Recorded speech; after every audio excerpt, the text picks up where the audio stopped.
Welcome back. Thank you again for tuning in.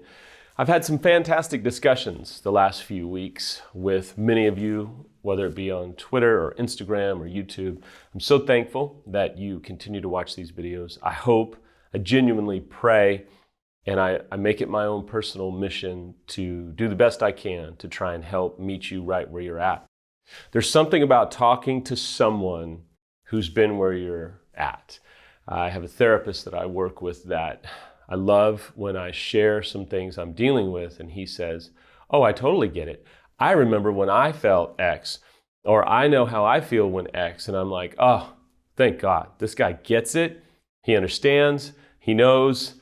I just feel more connected with myself and that I'm not crazy when someone else can validate my experience, but also tell me the truth.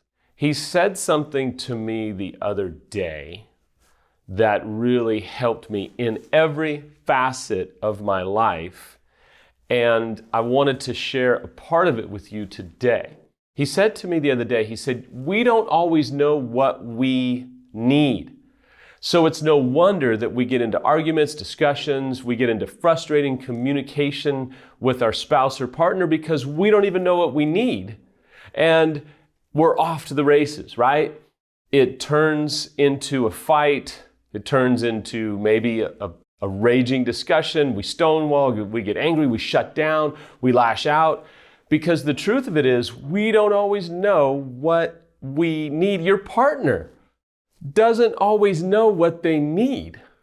This truth may explain why you can get into a relationship with your significant other, and it feels like you've gone from 4 miles an hour to 90 miles an hour in a destructive direction, and your head is spinning with, how did we get here? We were just talking about food or meals or a bad Uber driver, and boom, it is lashing out, attacking.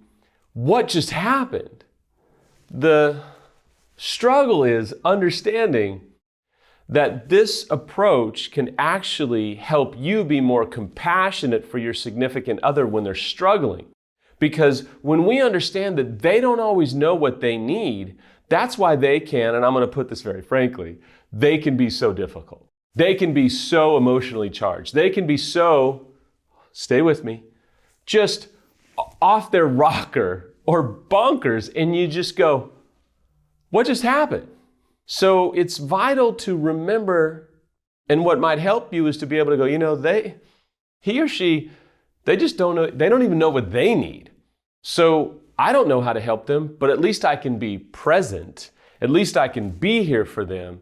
At least I can develop an emotional IQ or some verbiage to be able to try and meet them where they're at. Even though they don't even know what they need, I can at least try and help them and not abandon them.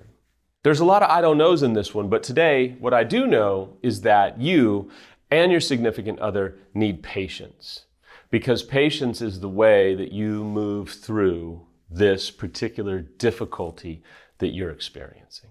So you might say, well, patience how? There's 4 particular ways to be patient. Number 1 is patient with the process.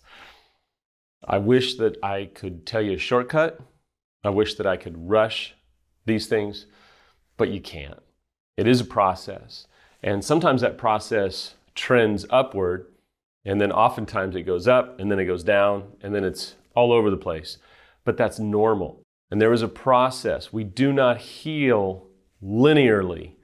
There is a process to this healing that has to allow for the fact that there's going to be good days, awful days, dark days, and just ambivalent days, and that's okay. But it's vital that you work with people that can help you navigate through those days, and being patient with the fact that you can expect there to be difficult days, and you can expect there to be times where you just don't even want to talk about it. It's being patient with the process. Number 2 is being patient with each other, and that's absolutely essential. Now that does not mean, because I always have to throw out some disclaimers, that does not mean, Unfaithful, that you have any empathy, compassion or support from your betrayed by saying, you see, you've got to be patient with me. I still need to keep acting out, or I still need to be involved with the affair partner, or I'm not sure what I want to do. Okay, if you're not sure what you want to do, then get help, draw some boundaries, discuss what you're going to do while you're unsure. Because it's okay if you are unsure, but what are you doing about it? Are you getting expert help? Are you doing work? Are you trying to work with experts that can help you navigate through the ambivalence that you're experiencing? Because if you just say, hey, see, Samuel said, I need time, so I'm going to keep doing whatever I'm doing, acting out, involved with the affair partner, doing all the things that are destructive, and you just need to be patient with me. No. It's about understanding. Only you can do your work. Your spouse or your partner cannot do your work for you, and you cannot use patience as a license to keep staying involved in destructive, hurtful behavior. Next is patience with the fact that there isn't a simple formula. I do my best to give you practical insight, but even if you used all my practical insight, it doesn't mean that you just do this and do this and do this, and then we're going to ride off into the sunset of healing from infidelity or addiction, and everything's going to be great. No, there's not a formula, and some things are going to work really well for some people, and some things may not, and that's okay. But you've got to be patient with the fact that once you find something that works, man, do it. Keep doing it, keep using it, keep expanding on it. For example, if you can develop an emotional IQ, you guys can sit together and talk. And unfortunately, if your relationship might be over, developing an emotional IQ can help you start to put words to what you're feeling so that you can begin to untangle yourself out of the knots that life and experience and trauma has tied you up into. Next is being patient with the fact that the decision to stay or go has to be their decision. You may want the relationship. You may want it at all costs, but you can't want it for them, and it needs to be their decision to stay or to go. Alternatively, it has to be your decision to stay or go. It cannot be your partner making you stay, convincing you to stay, or making you go. This has to be your decision because that is vital for your own mental and emotional well-being. It has to be their decision. They have to want to stay or go. You have to want to stay or go. It has to be yours. There may be thoughts about kids, assets, decades of time together, all of that stuff. I totally get that. But the decision has to be theirs to make, just like it has to be yours to make. No one can do it for you, and you don't need to be manipulated into staying or going by anybody, including your partner or outside influences. Here are a few things that you can do while you're being patient. Now that's a little difficult, but being patient doesn't mean that you don't do anything and that you just sit here and wait. No, you're being patient while you do these things. One is you've got to do your work even if your significant other refuses to do theirs. You're not doing your work for them. You're not doing your work just to save the marriage or relationship. You're doing your work to get healthy, to heal, to repattern, and to set yourself free from the stuff that's going on inside of you. Next is to stop demeaning yourself, degrading yourself, humiliating yourself, and also stop demeaning your partner. That's not going to work. That's not patient.